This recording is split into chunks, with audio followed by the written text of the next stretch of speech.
Assalamualaikum warahmatullahi wabarakatuh. Kami dari kelompok 2 yang beranggotakan saya, Mahendra Smati Putri, dan teman-teman saya. Scholastika Nabel. Syaharani Nurjana. Malam ini kita akan menjelaskan mengenai resiko pada perusahaan jasa keuangan. Next, Bel.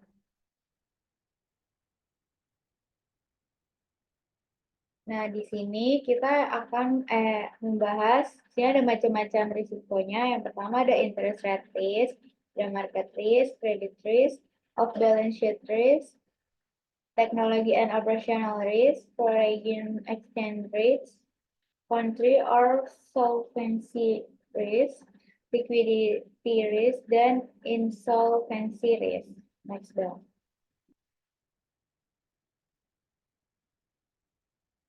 Nah, di sini ada tujuan pengelolaan risiko. Tujuan dari risk management atau manajemen risiko secara umum adalah sebagai berikut.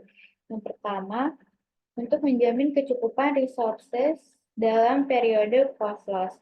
Ini maksudnya adalah menjamin kecukupan resources dalam periode post loss merupakan tujuan penting dari manajemen risiko. Dengan memastikan organisasi memiliki sumber daya yang memadai, organisasi dapat meminimalkan dampak kerugian, mempercepat pemulihan, dan meningkatkan ketahanan jangka panjang. Memulihkan operasi setelah terjadinya kerugian atau periode post loss, ini ada 3 kategori. Yang pertama untuk sumber daya keuangan, yaitu dana yang cukup untuk membiayai perbaikan, penggantian aset, dan biaya operasional lainnya. Lalu yang kedua, sumber daya manusia, di mana tenaga kerja yang terampil dan berpengalaman untuk melanjutkan operasi.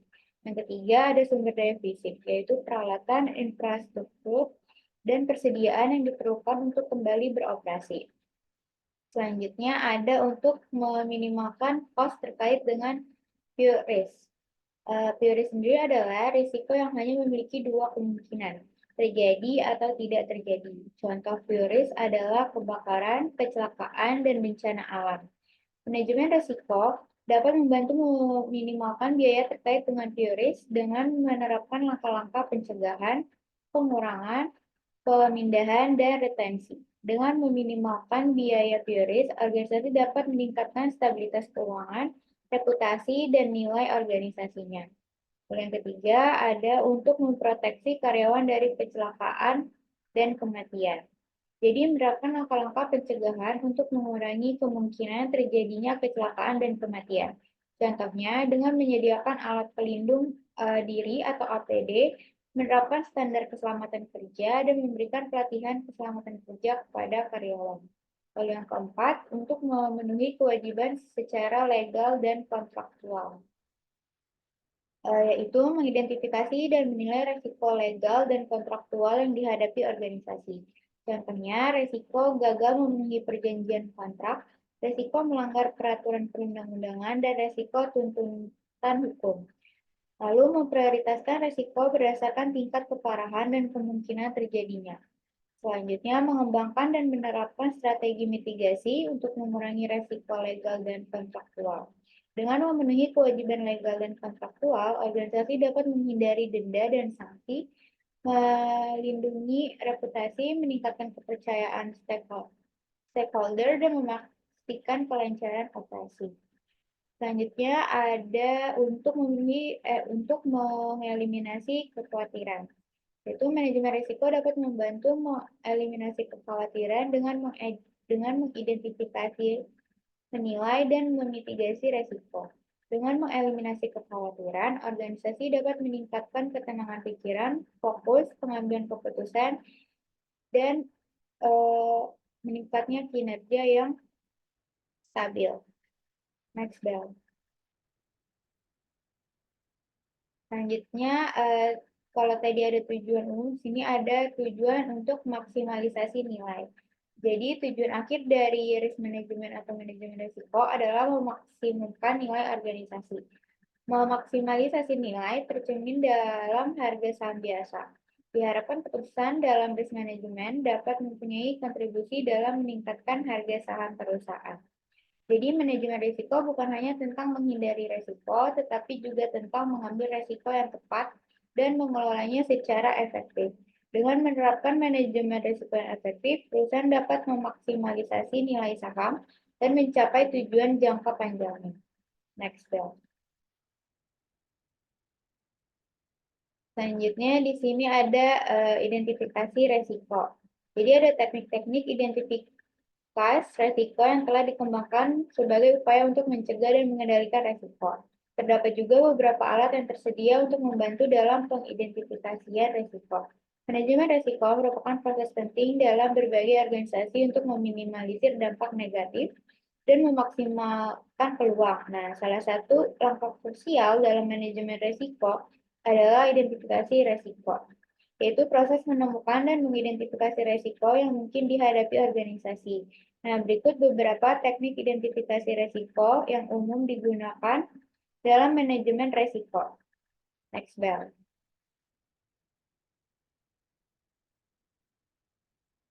Di sini yang pertama ada teknik orientasi. Teknik orientasi adalah teknik yang digunakan untuk membantu memfokuskan proses identifikasi resiko pada area atau kategori tertentu. Teknik ini membantu memastikan bahwa semua risiko yang relevan dipertimbangkan dan tidak ada yang terlewatkan. Lalu yang kedua ada teknik analisis dokumen. Adalah teknik identifikasi resiko yang menggunakan berbagai jenis dokumen untuk menemukan potensi resiko. Memungkinkan identifikasi resiko dengan cepat dan mudah, memberikan informasi yang objektif dan terukur tentang resiko, membantu mengidentifikasi resiko yang mungkin tidak teridentifikasi dengan teknik lain. Nah, untuk analisis dokumen itu bisa dilihat dari analisis laporan keuangan, flow chart, organization chart, existing policy, loss report, contract analysis, fire rate makeup, experience modification letters, dan sebagainya. Lalu yang ketiga ada teknik interview. Memungkinkan kita untuk mendapatkan informasi langsung dari orang-orang yang memiliki pengetahuan tentang organisasi dan lingkungannya. Contohnya itu untuk teknik interview adalah wawancara individu, wawancara kelompok, dan kuesioner. Lalu yang terakhir ada teknik inspeksi. Memungkinkan kita untuk mengamati langsung aset, proses, dan lingkungan organisasi. Contohnya itu ada observasi langsung, tinjauan dokumen, dan pemeriksaan fisik. Next bell. Selanjutnya di sini ada interest rate risk, yaitu resiko yang dihadapi oleh lembaga keuangan ketika terjadi mismatching jatuh tempo antara aset dan liability-nya. Jadi, jika menghold aset dan liability-nya dengan mismatch maturity dan terjadi perubahan interest dan harga, maka laporan keuangan akan menghadapi reinvestment risk atau refinancing risk dan market value risk. Dan resiko tersebut bisa dikurangi dengan melakukan hedge atau proteksi terhadap interest rate risk dengan mematchkan jatuh temponya. Jadi di sini ada juga contoh penerapan dari manajemen interest rate risk. Yang pertama, bank dapat menggunakan swap suku bunga untuk melindungi diri dari risiko perubahan suku bunga pada portofolio pinjamannya. Lalu untuk perusahaan dapat menggunakan aset liability management untuk memastikan bahwa memiliki cukup dana untuk membayar kewajibannya di masa depan. Lalu untuk investor dapat menggunakan stress testing untuk menguji ketahanan portofolionya terhadap perubahan suku bunga. Next bell. Lalu di sini ada contoh 1.1, yaitu diterbitkan liability seharga 100 juta dolar untuk 1 tahun untuk membiayai pembelian aset, yaitu 100 juta dolar juga yang jatuh tempo untuk 2 tahun. Sedangkan cost of fund liability-nya sebesar 9%. Interest return asetnya 10%, dan profit per tahunnya itu 1% didapat dari 10% dikurang 9% dikali 100 juta atau profit itu 1 juta dolar. Dalam tahun kedua terjadi uncertainty profit karena perlu refinance refinance liability sebesar 100 juta dolar. Nah, ini yang pertama itu bila interest liability tahun kedua sama dengan 11%, maka kenaikan interest liability tahun kedua sama dengan 1%. Karena ditutupi dari profit tahun pertama, yaitu sebesar 1%. Lalu, bila interest tahun kedua di atas 11%, maka terjadi loss. Loss yang akan terjadi ini disebut refinancing risk. Next down. Selanjutnya ada contoh 1.2. Di sini liability-nya 100 juta dolar dengan temponya itu 2 tahun, interestnya 9%, lalu asetnya itu 100 juta dolar dengan tempo 1 tahun, return 10%. Dan ini disebut dengan long fund. Nah, misalkan interest liability turun di tahun kedua menjadi 9%, maka kondisi di atas, laporan keuangan akan mengalami interest rate risk dengan mereverse short-term asset tahun kedua terkait dengan liability. Bila return on invested-nya 8%, maka potensi loss sebesar 1% yang timbul karena reinvestment. Selanjutnya akan dijelaskan oleh teman saya, Anabel.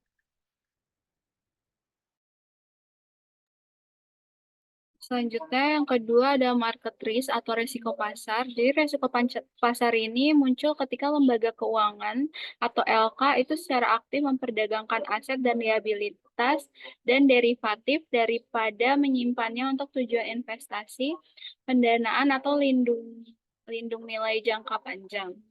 Melindungi nilai jangka panjang. Kemudian resiko pasar ini berkaitan erat dengan risiko suku bunga, risiko kredit, dan resiko nilai tukar mata uang asing, di mana ketika resiko-resiko ini meningkat atau menurun, maka seluruh resiko FI akan terpengaruh. Namun resiko pasar menambah dimensi lain akibat aktivitas perdagangan. Resiko pasar ini adalah resiko tambahan yang ditimbulkan oleh FI ketika resiko suku bunga nilai tukar mata uang asing dan kredit digabungkan dengan strategi perdagangan aktif, terutama yang melibatkan jangka waktu perdagangan pendek seperti satu hari. Secara konseptual, portofolio perdagangan suatu FI dapat dibedakan dari portofolio investasinya berdasarkan jangka waktu dan likuiditas pasar sekunder. Portofolio perdagangan ini berisi aset, kewajiban, dan kontrak derivatif yang dapat dibeli dan dijual dengan cepat di keuangan yang terorganisir. Portofolio investasi atau dalam kasus bank yang disebut banking book berisi aset dan liabilitas yang relatif tidak liquid dan memiliki periode kepemilikan yang lebih lama.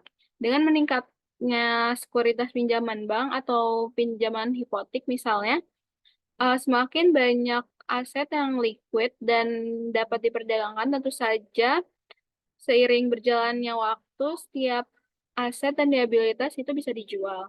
Meskipun regulator bank itu biasanya memandang aset yang dapat diperdagangkan sebagai aset yang dimiliki untuk jangka waktu kurang dari 1 tahun, lembaga keuangan swasta bahkan mengambil pandangan jangka pendek.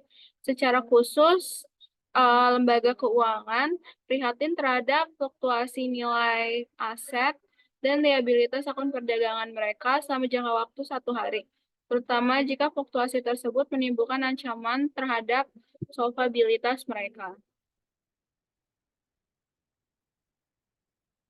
Selanjutnya di sini ada contoh 2 kasus. Jadi kasus pertama itu kasus Barings, yaitu Bank Dagang Inggris H 200 years gagal memenuhi trading loss bulan Februari 2005.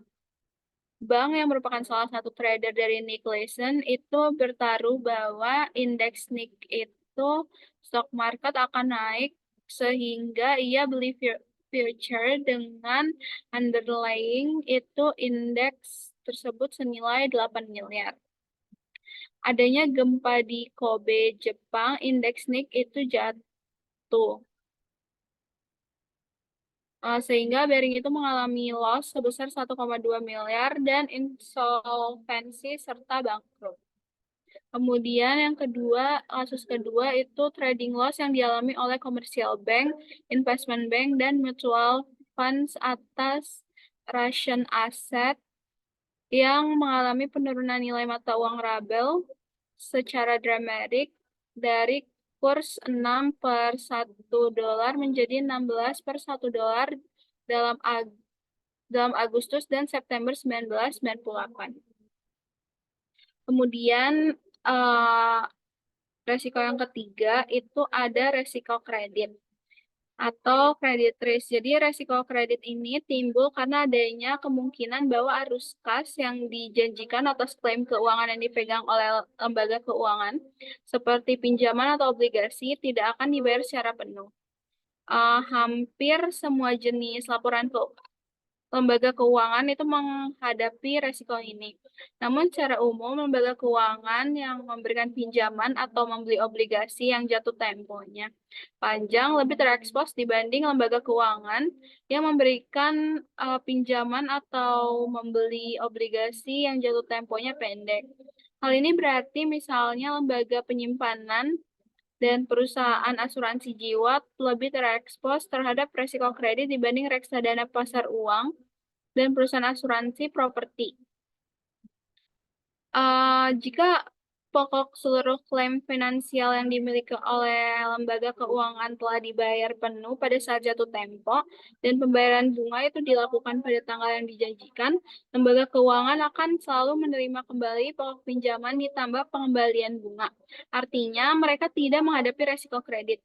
Namun jika peminjam itu gagal bayar, baik pokok pinjaman maupun pembayaran bunga yang diharapkan akan diterima berada dalam resiko. Akibatnya, banyak klaim finansial yang dikeluarkan oleh korporasi dan dimiliki oleh lembaga keuangan menjanjikan keuntungan yang terbatas atau tetap, seperti pembayaran pokok dan bunga kepada pemberi pinjaman, dengan probabilitas yang tinggi dan risiko kerugian yang besar, atau kehilangan pokok pinjaman dan bunga yang dijanjikan dengan tingkat keuntungan yang besar, kemungkinan jauh lebih kecil. Contohnya itu dari klaim keuangan yang diterbitkan oleh trade-off resiko. Pembelian ini adalah obligasi kupon pendapatan tetap yang diterbitkan oleh perusahaan dan pinjaman bank. Dalam kedua kasus tersebut, yang memegang klaim ini sebagai aset itu memperoleh kupon obligasi atau bunga yang dijanjikan atas pinjaman jika terjadi gagal bayar peminjam. Namun jika terjadi one prestasi FI tidak mendapatkan bunga atas aset tersebut dan mungkin kehilangan seluruh atau bagian pinjaman tergantung pada kemampuan untuk mengklaim beberapa aset pinjaman melalui proses kebangkrutan dan insolvensi yang sah. Oleh karena itu, peran penting LK mencakup penyaringan dan pemantauan pemohonan pinjaman untuk memastikan bahwa lembaga keuangan mendanai pinjaman yang paling layak untuk dikreditkan. Selanjutnya, di dalam credit risk itu ada firm specific credit risk dan systematic credit risk. Lembaga keuangan memperoleh pengembalian rupiah maksimum ketika semua obligasi dan pinjaman melunasi bunga dan pokok pinjaman secara penuh. Pada kenyataannya, beberapa pinjaman dan obligasi gagal membayar pembayaran bunga, pembayaran pokok, atau keduanya. Dengan demikian, pengembalian rata-rata portofolio akan kurang dari maksimum yang mungkin. Efek dari diversifikasi resiko adalah untuk memotong atau membatasi kemungkinan terjadinya hasil buruk dalam portofolio. Dampaknya diversifikasi akan mengurangi resiko kredit spesifik perusahaan seperti resiko yang spesifik terhadap kepemilikan obligasi atau pinjaman General Motors dan membiarkan FI tetap terekspos terhadap resiko kredit sistematis seperti faktor-faktor yang secara simultan meningkatkan resiko gagal bayar seluruh perusahaan dalam perekonomian, misalnya resesi ekonomi. Contoh dari credit risk itu krisis tahun 1998 di Indonesia, yaitu naiknya NPL bank menyebabkan naiknya loss dan interest dan penghapusan kredit. Jadi resiko kredit ternyata merupakan perkara besar bagi dunia perbankan. Oleh karena itu, resiko kredit perlu mendapatkan perhatian khusus dan serius karena setiap rupiah tidak tertagih menjadi macet yang kemungkinan menimbulkan masalah besar. Masalah tersebut timbul dari biaya penyusutan dan laporan laba rugi bank. Besarnya resiko kredit ditunjukkan dalam bentuk non-performing loan atau NPL. Tinggi nilai NPL menunjukkan banyaknya kredit pihak debitur yang tidak dapat membayar secara kontinu pinjaman kreditnya, baik pembayaran pokok pinjaman maupun bunga pinjaman sebagaimana yang telah disyaratkan oleh perjanjian kredit. Kredit dengan kolektibilitas kurang lancar, maka kredit tersebut diragukan dan macet, serta nilai NPL itu diragukan. Semakin besar rasio NPL, berarti resiko kredit semakin besar. Resiko kredit pun dikelola dengan baik, perlu dikelola dengan baik. Karena apabila tidak, maka akan mengakibatkan proporsi kredit yang bermasalah semakin besar, sehingga akan berdampak negatif pada kondisi perusahaan. Selanjutnya ada off-balance sheet risk. Jadi salah satu tren yang paling mencolok bagi lembaga keuangan modern adalah pertumbuhan aktivitas off-balance sheet dan resiko off-balance sheet mereka. Meskipun seluruh FI terlibat dalam aktivitas off-balance sheet, sebagian besar perhatian tertuju pada aktivitas bank, terutama bank-bank besar yang melakukan investasi besar pada aset liabilities off-balance sheet. Kemudian surat berharga derivatif. Baliknya, aktivitas off-balance sheet ini kurang menjadi perhatian lembaga penyimpanan yang lebih kecil. Dan banyak perusahaan asuransi yang memiliki relatif sedikit sekuritas off-balance sheet. Aktivitas off-balance sheet ini menurut definisinya tidak muncul dalam neraca terkini suatu lembaga keuangan karena aktivitas tersebut tidak melibatkan kepemilikan aset utama saat ini atau penerbitan sekunder atau kewajiban saat ini. Sebaliknya, kegiatan-kegiatan di luar neraca itu mempengaruhi bentuk neraca keuangan suatu lembaga keuangan di masa depan dan bukan mempengaruhi bentuk neraca keuangan saat ini. Hal ini melibatkan penciptaan aset dan kewajiban kontingensi yang menimbulkan potensi penempatan di masa depan di neraca. Oleh karena itu, hal-hal tersebut mempunyai dampak terhadap profitabilitas dari kinerja FI di masa depan. Oleh karena itu, akuntan menempatkan di bawah garis bawah itu neraca aset dan neraca kewajiban FI. Contoh yang baik dari aktivitas off-balance sheet adalah penerbitan jaminan standby letter of credit oleh perusahaan asuransi dan bank untuk mendukung penerbitan obligasi daerah. Banyak pemerintah negara bagian dari lokal tidak dapat menerbitkan sekuritas tersebut tanpa jaminan letter of credit dari bank perusahaan asuransi yang menjanjikan pembayaran pokok dan bunga investor. Jika pemerintah kota gagal untuk kewajiban di masa depan, dengan demikian pembayaran letter of credit menghadapi masalah obligasi yang diterbitkannya. Jika arus kas pemerintah itu cukup kuat untuk melunasi pokok dan bunga utang yang diterbitkannya, surat jaminan yang diterbitkan oleh FI akan habis masa berlakunya dan tidak digunakan. Tidak ada yang muncul di neraca FI saat ini atau di masa depan. Namun biaya yang diperoleh untuk menerbitkan surat jaminan kredit muncul di laporan laba rugi lembaga keuangan. Oleh karena itu, kemampuan itu memperoleh pendapatan iuran tanpa menambah atau memperluas neraca telah menjadi motivasi penting bagi lembaga keuangan untuk menjalankan bisnis off balance sheet. Sayangnya, aktivitas ini tidak bebas resiko. Misalkan pemerintah kota itu gagal membayar bunga obligasi dan pembayaran pokoknya, kemudian kewajiban kontingensi atau jaminan yang diterbitkan menjadi kewajiban aktual yang muncul di neraca FI. Artinya FI itu harus menggunakan ekuitas sendiri untuk memberikan kompensasi kepada investor obligasi daerah. Kemudian ini ada contoh-contohnya. Ada standby letter of credit. Jadi standby LC itu adalah standby LC itu dokumen legal yang diterbitkan oleh bank atas nama klien atau aplikan untuk menjamin pembayaran kepada pihak lain atau beneficiary. Jika aplikan ini gagal memenuhi kewajiban kontraktualnya, maka jaminan ini sederhananya ia berfungsi sebagai jaminan finansial dari bank. Kemudian ada LC guarantee. LC guarantee itu adalah jaminan yang diterbitkan oleh bank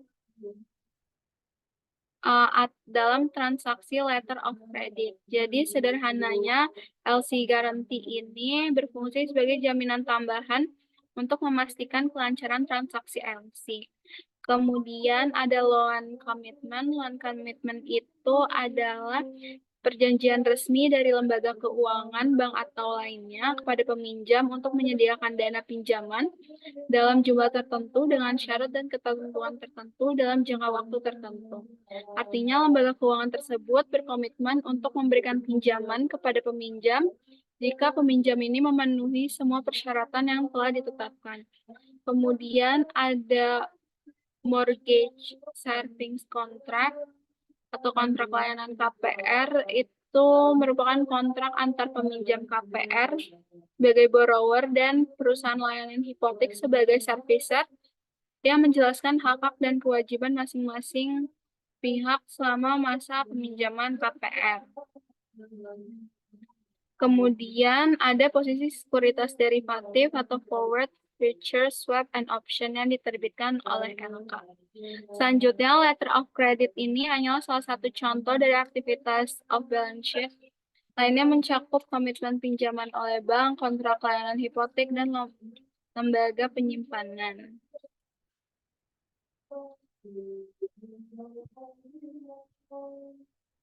Selanjutnya di sini ada resiko teknologi dan operasional atau teknologi and operational risk.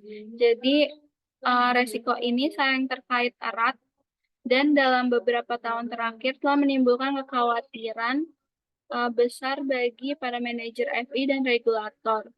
Bank for International Settlement atau BIS, organisasi utama bank sentral di negara besar di dunia, mendefinisikan resiko operasional termasuk resiko teknologi sebagai resiko kerugian akibat proses manusia dan sistem internal yang tidak memadai atau gagal atau dari peristiwa eksternal. Sejumlah lembaga keuangan menambah resiko reputasi dan resiko strategis, misalnya akibat merger yang gagal, sebagai bagian dari definisi risk operasional yang lebih luas. Inovasi teknologi merupakan bidang pertumbuhan utama dari lembaga keuangan pada tahun 1990 dan 2000-an.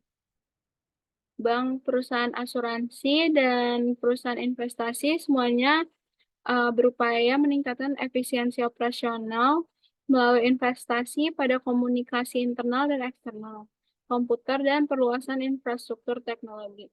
Misalnya, sebagian besar bank itu memberikan kemampuan kepada deposan untuk memeriksa saldo rekening, mentransfer dana antar rekening, mengelola keuangan, membayar tagihan, dan melakukan fungsi lain dari berbagai perangkat elektronik pribadinya. Di tingkat grosir, transfer dana elektronik melalui lembaga clearing atau ACH dan jaringan pembayaran transfer kawat seperti sistem pembayaran antar bank, clearing house atau CHIPS telah dikembangkan.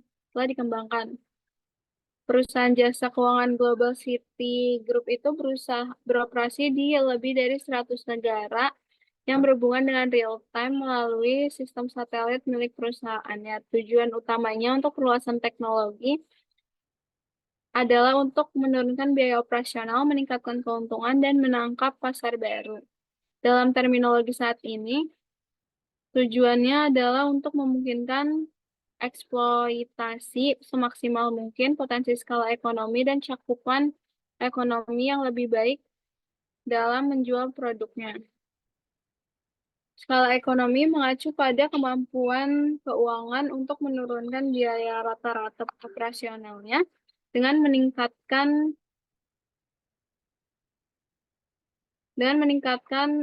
output jasa keuangannya. Selanjutnya, resiko teknologi ini juga terjadi ketika investasi teknologi tidak menghasilkan penghematan biaya yang diharapkan dalam bentuk skala atau cakupan ekonomi. Diseconomic of scale misalnya muncul karena kelebihan kapasitas teknologi yang berlebihan dan atau inefisiensi organisasi dan birokrasi yang menjadi lebih buruk seiring dengan bertambahnya ukuran perusahaan. Diseconomic of scope itu muncul ketika FI itu gagal menghasilkan sinerginya atau penghematan biaya melalui investasi teknologi baru yang besar. Kami menjelaskan pengukuran dan bukti skala dan ruang lingkup ekonomi di FI.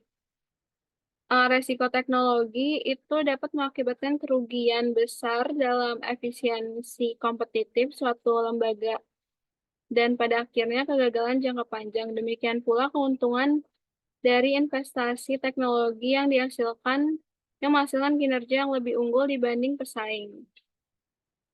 Selanjutnya ada resiko operasional. Resiko operasional itu terkait dengan resiko teknologi dan dapat muncul ketika terjadi malfungsi teknologi atau sistem pendukung back office rusak. Misalnya pencurian nomor kartu kredit terbesar yang diketahui pada tahun 2009 ketika selama periode 2 tahun. Sebanyak 130 juta nomor kartu kredit dan debit dicuri dari Heartland Payment System. Malware yang ditanam di jaringan Heartland mencatat data kartu yang datang dari pengecer. Contoh penting lainnya adalah target skor pada 2013, peretas penginfeksi pembaca kartu pembayaran perusahaan menghasilkan 110 juta pada puncak belanja Natal. Contoh selanjutnya itu adalah investasi pada IT yang tidak memenuhi economic scale sehingga gagal mengurangi cost. Bank-bank kecil cenderung menggunakan ATM bersama daripada investasi langsung di IT. Selanjutnya ada foreign exchange risk. Jadi semakin banyak lembaga keuangan yang menyadari bahwa baik investasi asing langsung maupun investasi portofolio asing dapat memperluas manfaat operasional dan finansial yang diperoleh dari investasi dalam negeri semata. Dengan demikian, dana pensiun Amerika Serikat pada awal tahun 1990-an menyimpan sekitar 5% asetnya dalam surat berharga asing. Kini memiliki lebih dari 13% asetnya dalam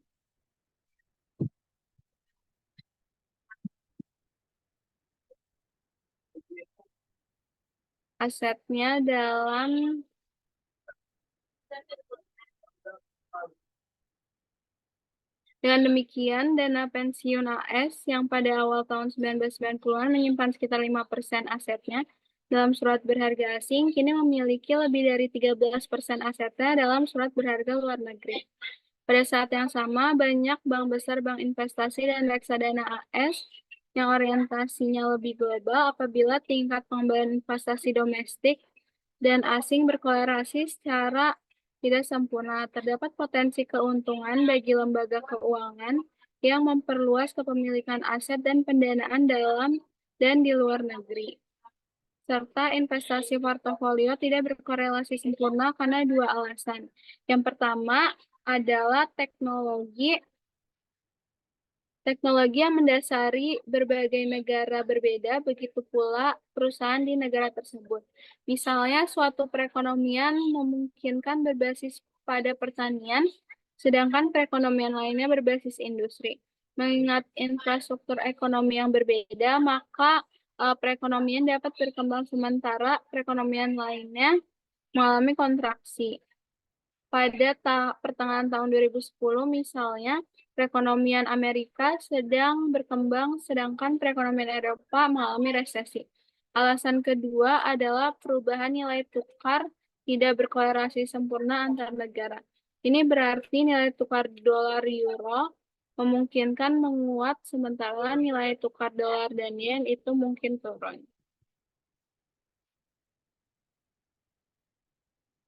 Salah satu manfaat potensial dari pandangan FI yang semakin global adalah kemampuan untuk melakukan ekspansi ke luar negeri secara langsung melalui percabangan antar akuisisi atau secara tidak langsung dengan mengembangkan portofolio aset keuangan yang mencakup surat berharga di luar negeri dan juga surat berharga di dalam negeri.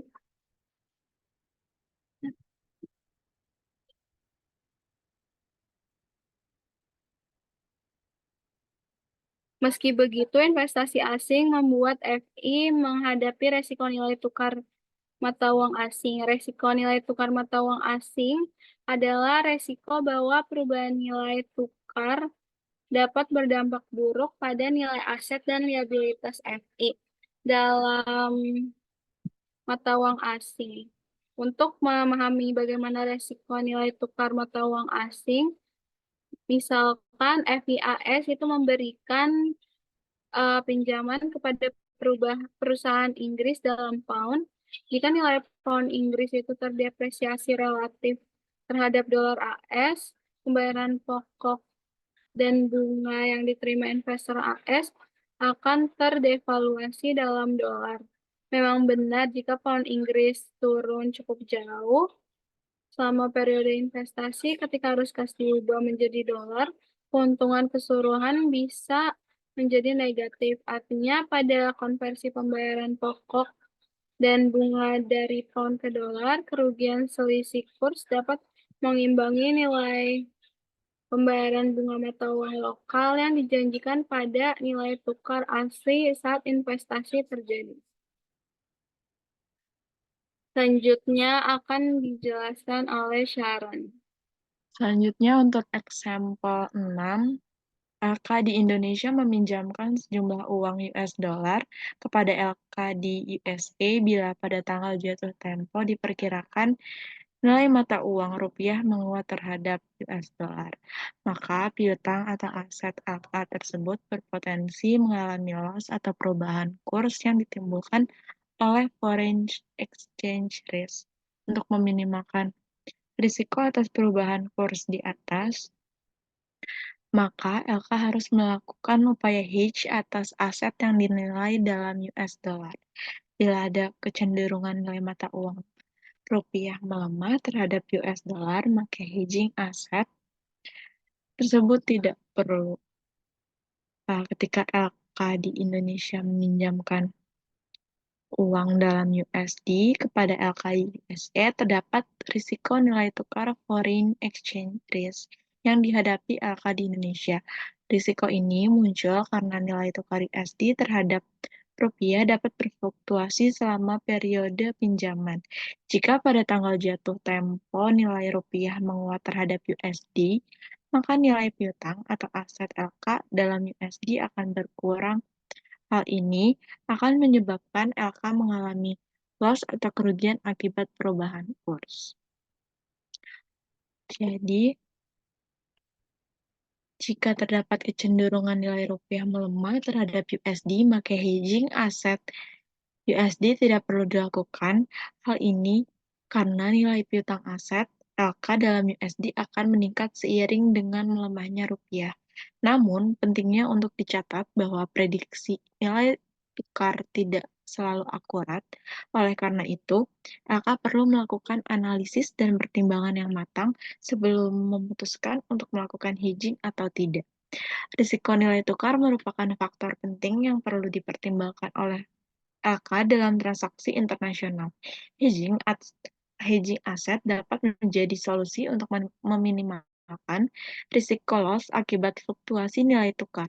Keputusan untuk melakukan hedging atau tidak perlu didasarkan pada analisis dan pertimbangan yang matang. Next, Bel.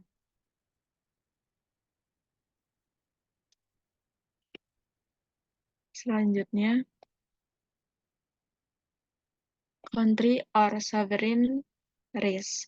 Risiko ini adalah risiko pembayaran kembali dari investasi di luar negeri yang mendapat intervensi atau campur tangan dari pemerintah atau penguasa negara setempat.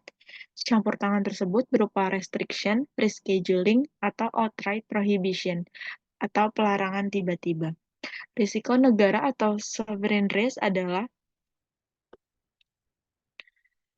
risiko yang terkait dengan kemungkinan suatu negara gagal memenuhi kewajibannya kepada investor luar negeri. Kegagalan ini dapat disebabkan oleh berbagai faktor, seperti ketidakstabilan politik, krisis ekonomi, dan bencana alam.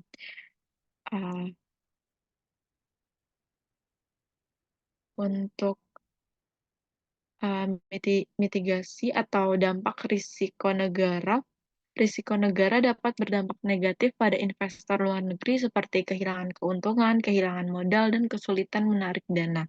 Untuk mitigasi risiko negara, investor dapat melakukan beberapa langkah untuk memitigasi risiko negara seperti melakukan analisis dan due diligence, memilih negara dengan risiko yang rendah, menggunakan instrumen hedging, dan membeli asuransi risiko negara. Next, Bel. Selanjutnya,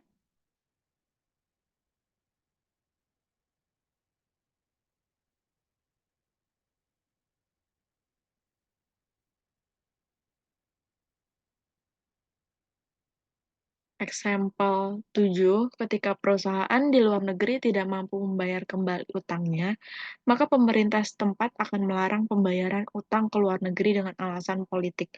Tahun 1982, pemerintah Meksiko dan Brazil mengumumkan debt moratorium atau penundaan pembayaran utang kepada kreditor negara-negara barat. Tahun 1990-an, negara USA, Eropa dan Jepang telah menaikkan sovereign risk exposure kepada negara Rusia, Korea Utara, Malaysia, dan Indonesia. Ketika perusahaan di luar negeri tidak mampu membayar kembali utangnya, ada kemungkinan pemerintah setempat akan melarang pembayaran utang ke luar negeri dengan alasan politik. Hal ini dapat terjadi karena beberapa faktor. Yang pertama, terdapat ketidakmampuan finansial, ketidakstabilan politik, dan keinginan untuk melindungi perusahaan domestik. Next, Bel.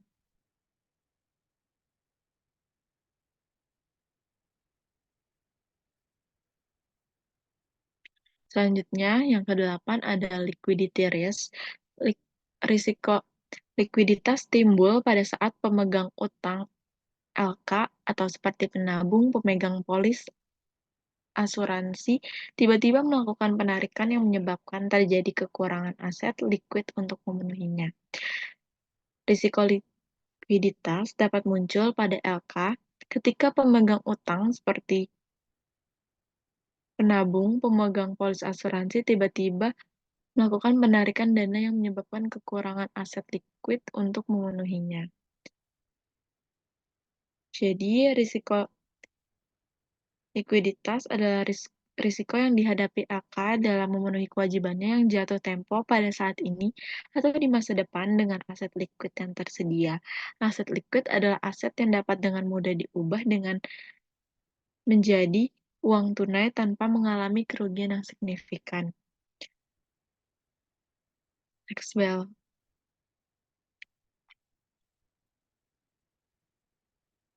Contohnya, tahun 1998, Bank BCA mengalami rush yang dialami oleh bank beku operasi sesaat setelah atau sebelum pengumuman pembekuan operasi oleh otoritas bank sentral. Perlu dilakukan penilaian kondisi normal, abnormal, dan tipe-tipe liquidity risk dan dampaknya terhadap LK. Pada tahun 1998, Bank BCA mengalami rush, yaitu penarikan dana besar-besaran oleh nasabah dalam waktu singkat. Rush ini terjadi akibat beberapa faktor. Yang pertama, krisis moneter yang melanda Indonesia. Yang kedua, ketidakpercayaan terhadap sistem perbankan. Yang ketiga, isu dan rumor yang beredar. Terus, rush menyebabkan Bank BCA mengalami kekurangan likuiditas, yaitu kekurangan dana untuk memenuhi kewajibannya kepada nasabah. Hal ini menyebabkan Bank BCA membekukan operasi dan diambil alih oleh pemerintah. Risiko likuiditas merupakan salah satu risiko utama yang dihadapi LK. LK perlu melakukan langkah-langkah untuk memitigasi risiko likuiditas dan memastikan bahwa mereka memiliki cukup aset likuid untuk memenuhi kewajibannya. Next, Bel. Selanjutnya ada insolvency risk. Insolvency risk adalah risiko kemungkinan akan tidak mempunyai cukup modal atau kapital untuk menutup penurunan nilai aset secara tiba-tiba dikaitkan dengan utangnya. Penurunan nilai aset LK atau bank disebabkan oleh meningkatnya NPL dan kegagalan kredit yang disalurkan. Insolvency risk atau risiko insolvensi adalah risiko di mana lembaga keuangan atau LK seperti bank tidak memiliki cukup modal kapital untuk menutupi penurunan nilai asetnya secara tiba-tiba yang dikaitkan dengan utangnya. Penurunan nilai aset, faktor utama yang menyebabkan risiko insolvensi adalah penurunan nilai aset LK bisa terjadi karena berbagai alasan. Yang pertama, meningkatnya NPL atau non-performing loan. Ketika banyak kredit macet dan tidak bisa dibayarkan kembali, nilai aset bank menurun. Yang kedua, kegagalan kredit yang disalurkan. Kredit yang diberikan kepada debitur yang tidak memenuhi kewajibannya akan menyebabkan kerugian bagi bank dan menurunkan nilai asetnya. Yang ketiga, krisis ekonomi. Kondisi ekonomi yang buruk dapat menyebabkan penurunan nilai aset secara keseluruhan, termasuk aset milik LK. Untuk selanjutnya, next, Mel.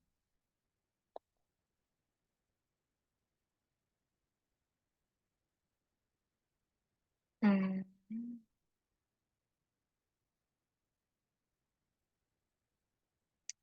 Selanjutnya, saat krisis 1998 sampai 2000-an, banyak terjadi peningkatan NPL bank-bank di Indonesia. Di satu sisi, ekuitas modal bank tidak cukup sehingga CAR atau Capital Adequacy Ratio-nya mengalami penurunan dan berdampak pada insolvensi.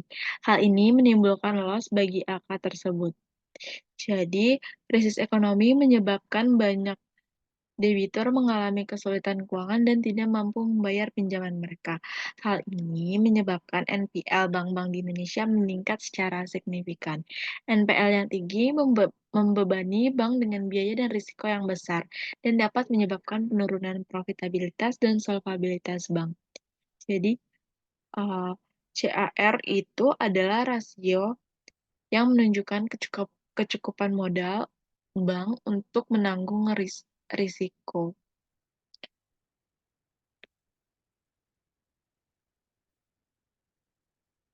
Jadi, pada krisis 1998 hingga 2000-an memberikan pelajaran penting bagi sektor perbankan di Indonesia tentang pentingnya manajemen risiko yang baik, kecukupan modal bank, regulasi dan pengawasan perbankan yang efektif, dan edukasi dan literasi keuangan masyarakat yang tinggi. Dengan menerapkan langkah tersebut, diharapkan sektor perbankan di Indonesia dapat lebih tangguh dan menghadapi krisis di masa depan. Next, Bel. Selanjutnya ada risk dan interaksi risiko-risiko yang ada. 9 jenis risiko yang dihadapi LK akan mempengaruhi proses pengambilan keputusan, manajemen, dan strategi pengelolaan risiko. Masing-masing jenis risiko saling tergantung satu sama lain. Contoh, credit risk dan interest risk berkorelasi positif. Liquidity risk berkorelasi dengan interest risk dan credit risk. Masing-masing risiko berinteraksi mempengaruhi solvency risk lembaga keuangan. 9 jenis risiko yang dihadapi LK akan mempengaruhi proses pengembalian keputusan dan strategi pengelolaan risiko. Jadi, pengaruh dan pengambilan keputusannya, manajemen LK perlu mempertimbangkan semua jenis risiko sebelum mengambil keputusan terkait bisnis, investasi, dan pendanaan. Keputusan yang diambil harus memperhitungkan potensi dampak dari setiap jenis risiko dan bagaimana risiko tersebut dapat dikurangi atau dihilangkan. Manajemen perlu memiliki pemahaman yang baik tentang interaksi antara berbagai jenis risiko dan bagaimana interaksi tersebut dapat mempengaruhi solvabilitas LK.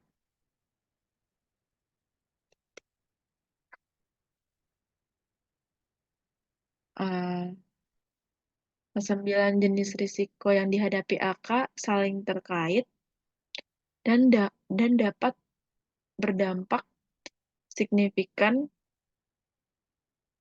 pada solvabilitas LK. Manajemen LK perlu memiliki pemahaman yang baik tentang interaksi antar risiko dan mengembangkan strategi pengelolaan risiko yang komprehensif untuk menjaga stabilitas dan kelangsungan hidup lembaga keuangan. Next, Bill.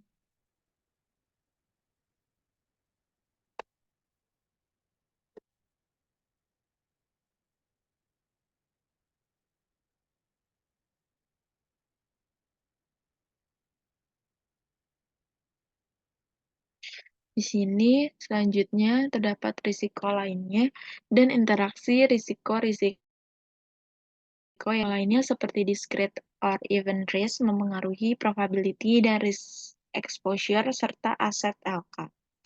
Risiko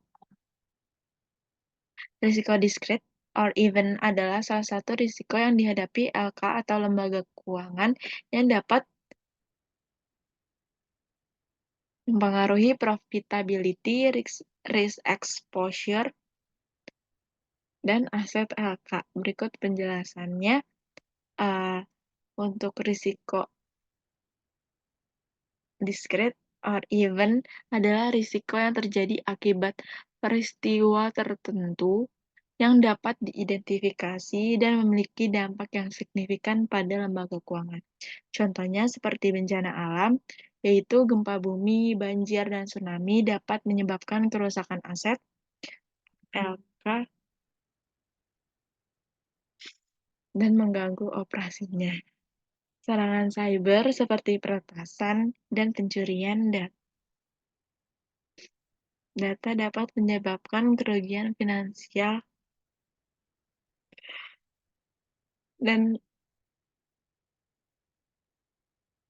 reputasi bagi LK. Selanjutnya ada kesalahan manusia.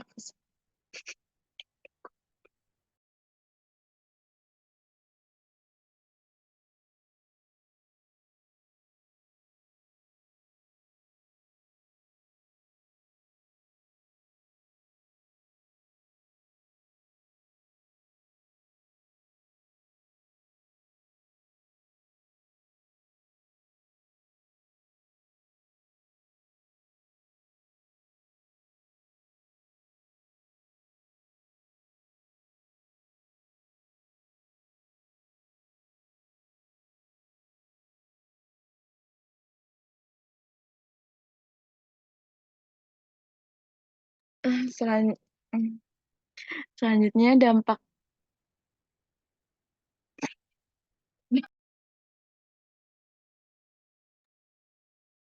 risiko discrete or event terdapat profitability atau risiko discrete or event dapat menyebabkan penurunan profitabilitas LK karena terdapat kerusakan aset, gangguan operasi, dan kerugian finansial. Terus ada risk exposure, yaitu risiko diskret atau event dapat meningkatkan risk exposure LK karena penurunan nilai aset, peningkatan risiko kredit, dan peningkatan risiko reputasi. Yang terakhir, aset LK yaitu risiko diskret yang menyebabkan kerusakan aset fisik, kehilangan aset digital, dan penurunan nilai aset. Terus,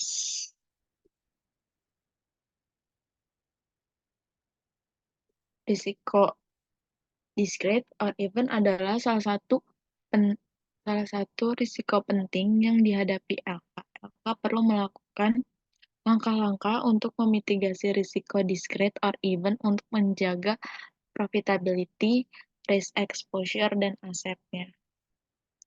Next, Bel. Selanjutnya ada contoh discrete risk, yaitu ada perubahan undang-undang pajak, perubahan kebijakan regulasi, perubahan kondisi pasar uang, fraud, theft, earthquakes, storm, malfeasance, and breach of fiduciary trust, general macroeconomic risk atau kenaikan inflasi, inflation, volatility, dan unemployment. Di sini untuk yang perubahan undang-undang pajak dapat meningkatkan beban pajak LK dan menurunkan profitabilitasnya. Untuk perubahan kebijakan regulasi dapat membatasi kegiatan LK dan meningkatkan risikonya. Yang ketiga, perubahan kondisi pasar uang. Perubahan kondisi pasar uang seperti suku bunga dan nilai tukar dapat mempengaruhi nilai aset dan profitabilitas LK. Terus untuk fraud atau penipuan oleh karyawan atau pihak eksternal dapat menyebabkan kerugian finansial bagi LK. Dan theft atau pencurian aset LK dapat menyebabkan kerugian finansial dan mengganggu operasinya. Terus ada earthquake atau gempa bumi. Gempa bumi dapat menyebabkan kerusakan aset LK dan mengganggu operasinya. Storm malfeasance itu breach of fiduciary trust, juga pelanggaran kepercayaan oleh pihak yang memiliki tanggung jawab fidusia kepada LK dapat menyebabkan kerugian finansial bagi LK. Untuk yang makroekonomi seperti kenaikan inflasi dapat menyebabkan penurunan nilai aset real LK dan meningkatkan biaya operasinya. Lalu ada volatilitas inflasi dapat membuat LK sulit untuk memprediksi pendapatan dan pengeluarannya. Yang terakhir ada pengangguran yang tinggi dapat menyebabkan penurunan permintaan kredit dan meningkatkan risiko kredit bagi lembaga keuangan tersebut.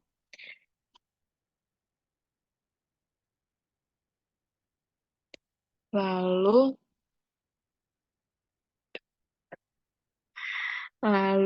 untuk di sini terdapat mitigasi discrete risk.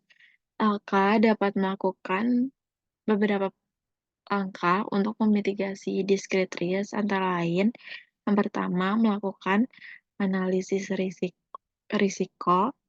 LK perlu mengidentifikasi dan menilai discrete risk yang dihadapinya. Yang kedua, mengembangkan rencana mitigasi. LK perlu mengembangkan rencana untuk mengurangi dampak discrete risk. Yang ketiga, membeli asuransi. LK dapat memberi asuransi untuk melindungi diri dari kerugian finansial akibat discrete risk.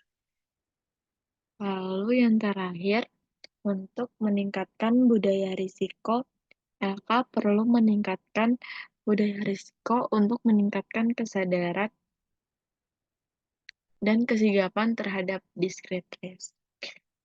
Discrete risk, jadi discrete risk adalah salah satu risiko penting yang harus dihadapi LK. LK sangat perlu melakukan langkah-langkah untuk mencegah discrete risk untuk menjaga stabilitas dan kelangsungan hidup lembaga keuangan tersebut. Hmm.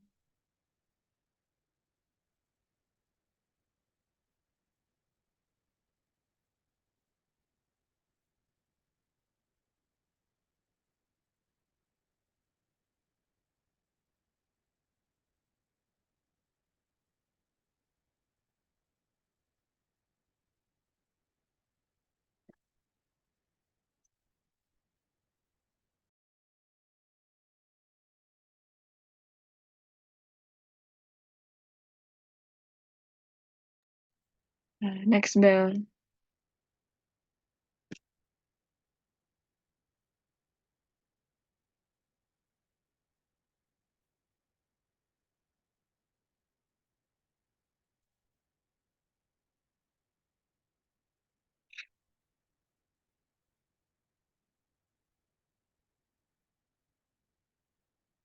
Oh,